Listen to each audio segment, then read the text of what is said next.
Antes de continuar a assistir este vídeo, respondo-me a só uma coisa.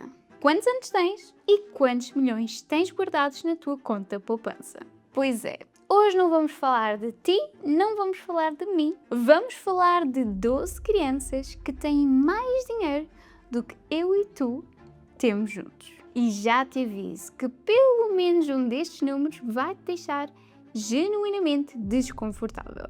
Mas antes disso, para quem é novo por aqui, o meu nome é Bianca Simão, trabalho com marketing digital há mais de 5 anos e aqui no canal analiso o porquê por detrás das campanhas que realmente vendem. Se quiseres aprender marketing digital de uma forma divertida, dinâmica e sem aquela conversa de guru, porque de 2 em 2 semanas saem conteúdos como este que te vão fazer pensar de maneira diferente e te vão permitir alcançar o sucesso. Dito isto, vamos então às crianças mais ricas do planeta. Antes de começarmos, 3 coisas rápidas. Primeira coisa, obviamente alguns destes nomes hoje em dia já não são crianças. Já cresceram, mas ficaram milionários ainda menores de idade. E é isso que importa para esta lista. Segunda coisa, os valores que nós vamos utilizar são estimativas, encontradas em várias fontes diferentes que normalmente concordam entre si. No entanto, leva isto como entretenimento informado e não como um relatório financeiro. E terceira, e esta é a parte que mais me interessa, vou juntar irmãos no mesmo bloco, porque obviamente as fortunas deles costumam andar ligadas. Mas no final vais ter ouvido falar de 12 nomes diferentes. Vamos a isto então.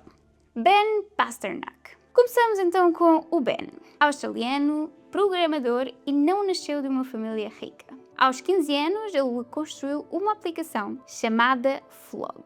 Pouco depois, ele lançou a Monkey, um chat de vídeo para adolescentes que, em 2017, se tornou uma das apps mais descarregadas do mundo inteiro. Basicamente, com tudo isto, com 15 anos, ele já tinha recebido mais de 2 milhões de dólares, sem herança e sem pais milionários. Hoje, obviamente, já é adulto e continua no mundo das startups. E provavelmente nunca mais teve que explicar aos pais porque é que andava o dia todo no telemóvel.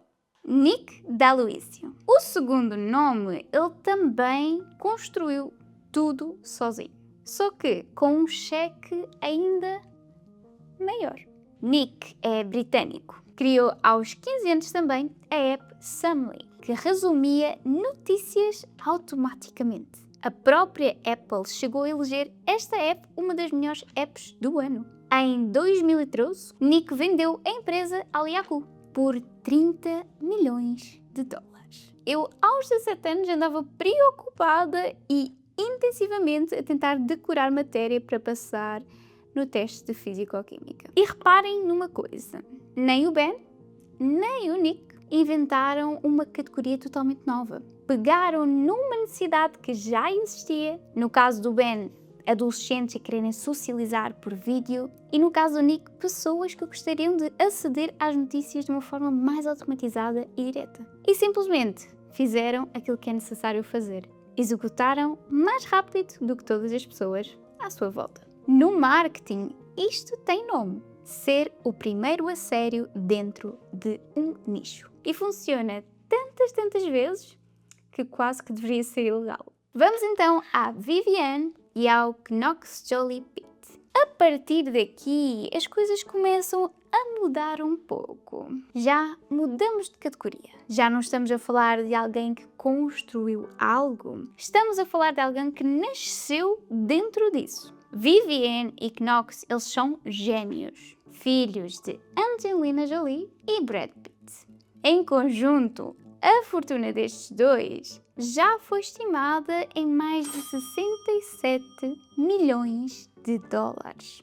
Os pais, hoje separados, somam cada um com largas dezenas de centenas de milhões de dólares. E, obviamente, parte disso, mais tarde ou mais cedo, vai parar às mãos destes dois. Não fizeram nada para isso. São chamados herdeiros. Nasceram literalmente dentro de uma conta bancária. Ryan Kaji. O próximo nome é provavelmente o mais surpreendente desta lista inteira, porque este miúdo, ele construiu o seu império enquanto andava a brincar literalmente.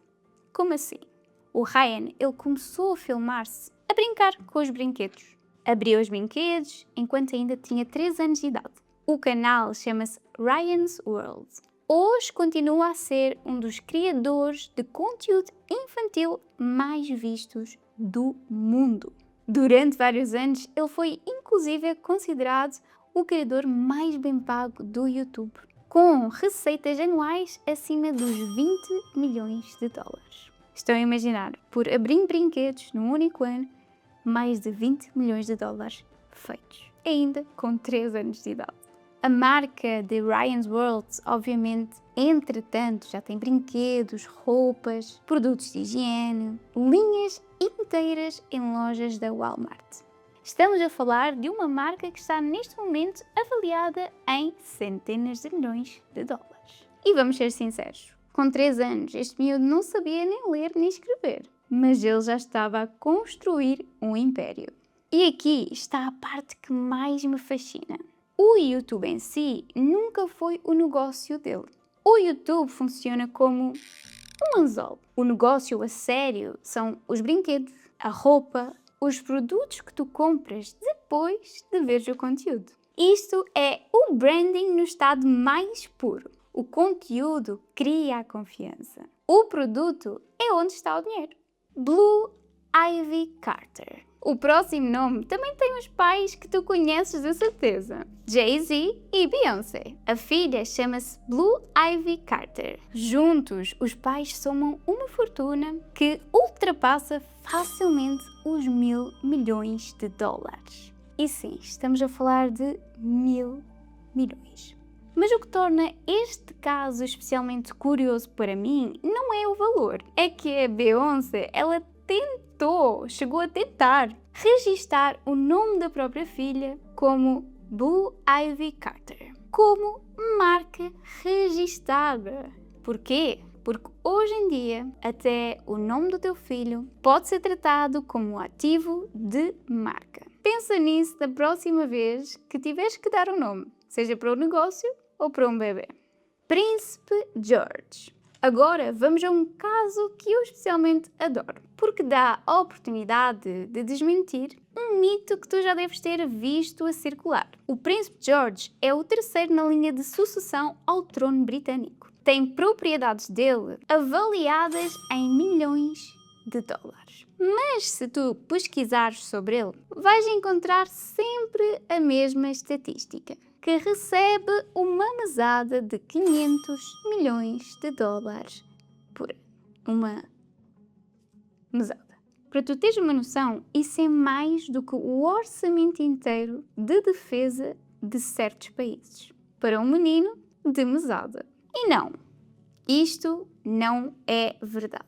É um número que se espalhou online, foi repetido tantas vezes, que agora até já dizem que é verdade. E ninguém verificou nada. Os valores da família real, eles nem sequer são públicos. E sabes que mais? Esta é a principal razão pela qual a desinformação se espalha tão rápido. Não é porque é verdade, é porque chega a ser tão absurdo que nós queremos acreditar que é mesmo verdade e partilhar. O trabalho que eu faço antes de querer partilhar qualquer estatística incrível que aparece do nada é perguntar: mas afinal, de onde é que isto vem? Princesa Charlotte. A irmã dele, a Princesa Charlotte, é ainda mais interessante para mim, porque ela, sem fazer nada, ela é literalmente uma máquina de marketing. Sempre que ela usa uma roupa, no dia seguinte, essa marca de roupa é esgotada em menos de 24 horas. É um fenómeno tão conhecido que até lhe deram um nome. O nome: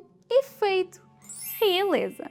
Já houve marcas pequenas a verem as vendas a disparar da noite para o dia só porque uma menina de 10 anos usou o produto delas durante 4 segundos numa fotografia oficial. Nenhuma campanha paga consegue isto. Esta é a prova viva que nem sempre a influência se compra. Às vezes, simplesmente acontece. Agora vêm os 4 herdeiros Kardashian West. E para fechar a lista, chegamos finalmente aos 12. Temos 4 irmãos ao mesmo tempo: North, Saint, Chicago e Psalm. Se estiver a dizer alguma coisa errada, perdoem-me. Os filhos de Kim Kardashian. A Kim Kardashian, ela construiu um império de marca pessoal e fez a questão de fazer o mesmo pelos filhos. Antes deles saberem sequer o que é uma marca, a empresa dela deu entrada com o registro dos nomes dos filhos como marcas comerciais, chamadas Northwest, Saint West, Chicago West, cada nome protegido legalmente como se fosse um produto. E não é exagero nenhum dizer isto. Estas crianças têm uma identidade de marca antes de terem uma identidade própria. O património da família, considerando os negócios da mãe, ultrapassa facilmente várias centenas de milhões de dólares. E neste momento continua a crescer. E pronto, lá se vão os 12 nomes de crianças mais ricas do mundo. Reparaste no padrão? Quase todas estas crianças têm uma coisa em comum. A marca pessoal delas começou a ser construída sem sequer elas terem essa opção de escolher. Nasceram dentro de uma fortuna, dentro de um nome, dentro de uma marca já pronta. Não escolheram nada disto. Simplesmente aconteceu. E é aqui que a minha história se assemelha muito mais às primeiras duas histórias que falámos do que as da maioria que falámos aqui. Eu claramente não nasci dentro de nenhuma fortuna. Não tive mesada de 500 milhões de dólares. Quem dera, né? Quando eu comecei, eu ainda andava na faculdade. E a certa altura, eu comecei a olhar para o meu futuro. A questionar-me onde é que eu irei parar. Será que aquilo que eu estou a fazer é realmente aquilo que me vai dar o futuro que eu quero? Quando comecei a pensar sobre isto, deparei-me que estava a caminhar para um futuro onde iria trabalhar imensas horas para ganhar o mínimo e quase não ter tempo para a minha família, que é sem dúvida o bem mais precioso que eu tenho. Então, por esse mesmo motivo, fui à procura de outra coisa. Eu sabia que havia algo mais para mim. Com a coragem e o direcionamento de Deus, tomei a decisão de iniciar no marketing digital. Devagar, sem fortuna, sem experiência, sem rede de segurança, mas com muita vontade de aprender. E a certa altura, quando eu já estava dedicada dentro do assunto, eu posso dizer-te que comecei a ganhar mais do que os meus próprios professores na faculdade. Foi nesse momento que eu entendi que no sítio onde eu estava, eu não iria conseguir crescer mais. Então tomei a decisão de viver 100% do digital. Foi uma decisão difícil. Deus deu uma coragem e eu tomei a ação. Hoje posso dizer que foi a melhor decisão da minha vida. Já vivo do digital há mais de 5 anos e isto tudo sem ter nascido dentro de uma marca. Construí a minha do zero. E tal como eu fiz isso, qualquer pessoa pode fazer. Entretanto, com todos os conhecimentos que eu adquiri, eu decidi, devido a muitos pedidos, tornar-me mentora. E hoje em dia também ajudo outros alunos e alunas a fazer o mesmo. Por isso eu digo-te aqui, com experiência, qualquer pessoa que tenha realmente vontade de aprender e esteja disposta a se dedicar, consegue construir a sua marca e construir a sua liberdade. E é exatamente isso que eu quero para ti. Que construas a tua marca, mesmo que não tenhas nascido dentro de uma. Mesmo que tenhas nascido de uma família humilde. Ou até mesmo que expandas a marca que já tens e que possas usar estas dicas úteis para conseguir atingir um sucesso ainda maior. Que consigas desenvolver a mentalidade vencedora e encontrar as estratégias certas para fazer isso. E por isso eu posso dizer que tenho uma nova comunidade. Uma comunidade onde temos várias salas de conversas diferentes, onde eu passo dicas, onde eu passo alguns guias que eu utilizo e até mesmo coisas totalmente de forma gratuita. Se queres pertencer a esta comunidade, o link está na bio. É de graça e com certeza é o sítio certo para quem não nasceu milionário, mas tem vontade de construir algo muito a sério para conquistar a sua liberdade. E já agora, se gostas deste tipo de conteúdos, não te esqueças, deixa o teu like, subscreve o canal e ativa o sininho para que não percas mais conteúdos como este. Fica com Deus, vemo-nos no próximo vídeo. Bye!